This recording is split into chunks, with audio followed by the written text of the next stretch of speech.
Remember when I told you no matter where I go, I'll never leave your side. Assalamualaikum warahmatullahi wabarakatuh.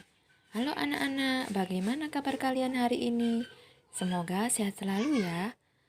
Kali ini saya akan membahas bab 2, yaitu materi tentang koordinat kartesius. Nah, setelah menonton video ini, diharapkan kalian bisa yang pertama memahami maksud dari sistem koordinat kartesius. Yang kedua, mengenal istilah-istilah pada koordinat kartesius.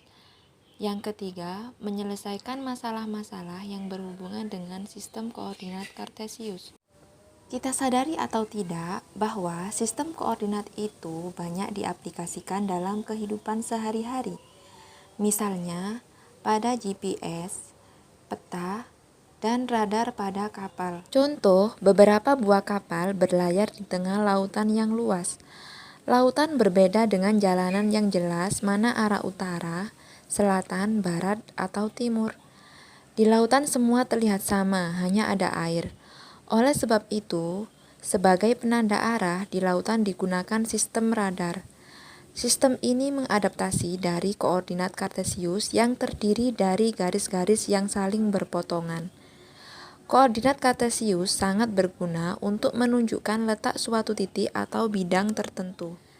Jadi, dapat kita ketahui bahwa pengertian koordinat kartesius adalah suatu sistem untuk menentukan posisi suatu titik, benda, unsur geometri yang menggunakan satu atau lebih bilangan dan memiliki aturan sumbu yang tetap.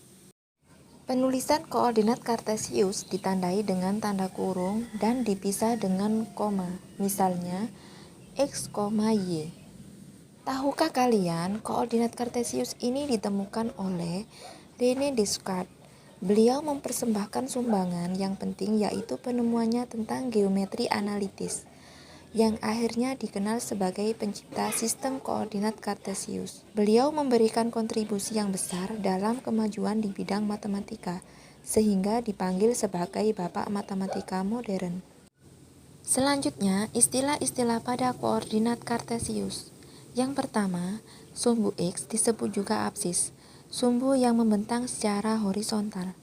Yang kedua, sumbu Y disebut juga ordinat, sumbu yang membentang secara vertikal.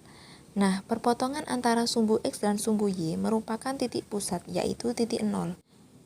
Nah, misalkan ada titik A, yaitu 2,3, kira-kira letak titik A pada bidang kartesius di mana ya? Tinggal kita lihat ya, X-nya adalah 2, sehingga letaknya bergerak 2 langkah ke kanan dari titik pusat. Dan Y-nya positif 3, maka bergerak 3 langkah ke atas sebanyak 3 langkah dari titik pusat. Nah, letak titik A adalah 2,3. Contoh yang kedua, misalkan ada titik B negatif 3,4. Tinggal kita lihat ya, X-nya adalah negatif 3, sehingga letaknya bergerak 3 langkah ke kiri dari titik pusat. Dan Y-nya positif 4, sehingga letaknya bergerak 4 langkah ke atas dari titik pusat. Jadi, letak titik B adalah negatif 3,4.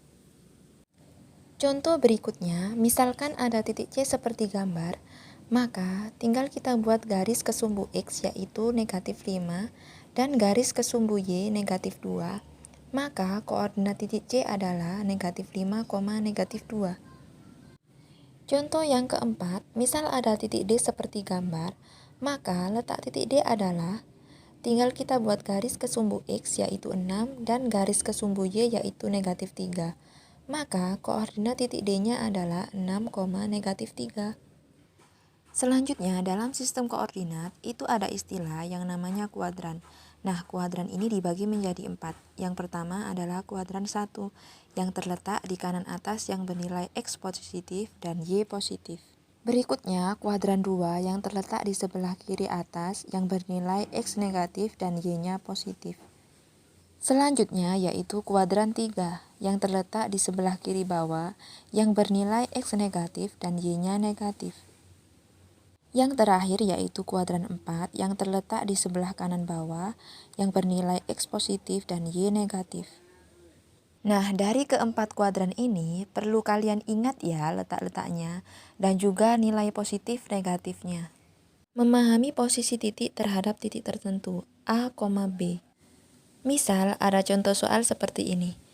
Riko sedang latihan baris berbaris. Mula-mula ia berjalan ke timur sebanyak 4 satuan, kemudian 3 satuan ke arah utara. Jika titik awal Riko berjalan adalah pada titik 2,1, maka posisi Riko sekarang terletak pada koordinat berapa? Nah, agar lebih mudah, maka kita buat bidang koordinat kartesius terlebih dahulu. Selanjutnya, posisi awal Riko adalah pada titik 2,1. Nah, kemudian dia bergerak ke arah timur sebanyak 4 satuan, kemudian 3 satuan ke arah utara. Nah, tahukah kalian arah mata angin? Kanan itu timur, kiri barat, atas utara, bawah itu selatan. Maka Riko bergerak ke arah timur atau kanan sebanyak 4 satuan, kemudian ke arah utara atau atas sebanyak 3 satuan.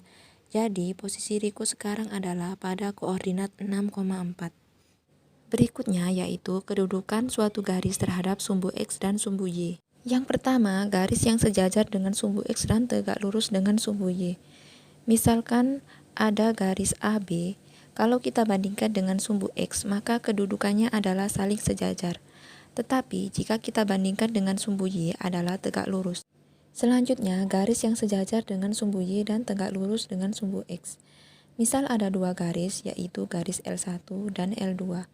Kalau kita bandingkan dengan sumbu Y, maka L1 dan L2 adalah sejajar.